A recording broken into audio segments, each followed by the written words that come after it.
சீதுவ லியனகேமுள்ள பிரதேசத்தில் இடம்பெற்ற துப்பாக்கிச் சூட்டில் நபர் ஒருவர் உயிரிழந்துள்ளார். சம்பவத்தில் 53 வயதுடைய நபரே உயிரிழந்துள்ளார். சீதுவ லியனகேமுள்ள வெளப்படப்பாறு பிரதேசத்தில் அமைந்துள்ள வர்த்தகர் ஒருவரின் வீட்டில் நேற்று மாலை இவ்வாறு துப்பாக்கிச் சூடு நடத்தப்பட்டுள்ளது. ஒரே குடும்பத்தைச் சேர்ந்த தந்தை மற்றும் 2 மகன்கள் மீது துப்பாக்கிச் சூடு நடத்தப்பட்டுள்ளது.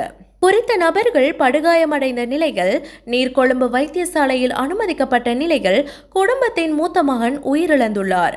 துப்பாக்கிச் சூட்டில் படுகாயமடைந்த 73 வயதான வர்த்தகர் தற்போது நீர்கொழும்பு வைத்தியசாலையில் தீவிர சிகிச்சை பிரிவில் சிகிச்சை பெற்று வருவதுடன் அவரது மற்றைய மகன் கொழும்பு தேசிய வைத்தியசாலைக்கு மாற்றப்பட்டுள்ளார்.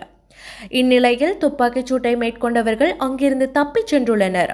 பின்னர் துப்பாக்கிச் சூடு நடத்தியவர்கள் வந்த காரை கட்டுநாயக்க கோவின பகுதியில் உள்ள மயானத்திற்கு அருகில் வைத்து எரிந்த நிலையில் போலீசார் கண்டுபிடித்துள்ளனர்.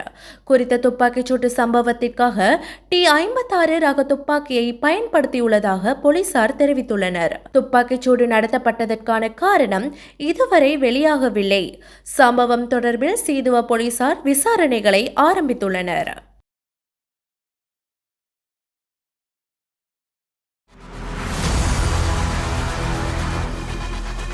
இலங்கையின் முதல் நிலை முதற்கர செய்தி வழங்குனர் வீரகேசரியின் குறுந்தகவல் செய்திகளை உடனுக்குடன் தமிழில் பெற்றுக்கொள்ள டயலாக் வலையமைப்பிலிருந்து REG இடைவெளி வீக்கி என்று பதிவிட்டு 87 960 என்ற எண்ணுக்கு குறுஞ்செய்தி ஒன்றை அனுப்புங்கள்.